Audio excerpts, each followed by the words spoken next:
প্রিয় দর্শকবৃন্দ, আপনাদের দেখাচ্ছে বেচতেছে কিভাবে এই ডাব বিক্রি করে সংসার চলাই হয়। দিকে দেখছেন ঘর ভাড়া সবকিছু দিয়ে খাইতে হয়।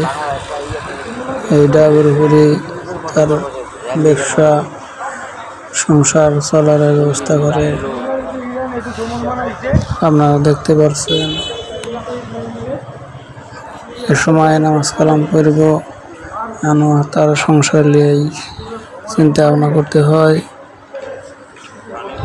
প্রিয় দর্শকবৃন্দ, আপনারা দেখতে পাচ্ছেন এই ডাব বিক্রি করে চাচার সংসার চলায়। অনেক বছর ধরে ডাব বিক্রি করতেছে। আপনারা দেখতে পাচ্ছেন চাচা অনেক সুন্দর করে কেটে বস্তায় করে পলিতে দিয়ে দেয়। এতে দিন অনেক টাকার ডাব বিক্রি করতে পারে। আপনারা দেখতে পাচ্ছেন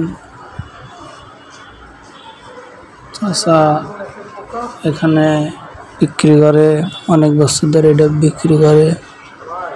আপনারা দেখতে পাচ্ছেন অনেক সুন্দর চাচার ব্যবহার, অনেক সুন্দর কথাবার্তা বলে, অনেক বিক্রি হয়।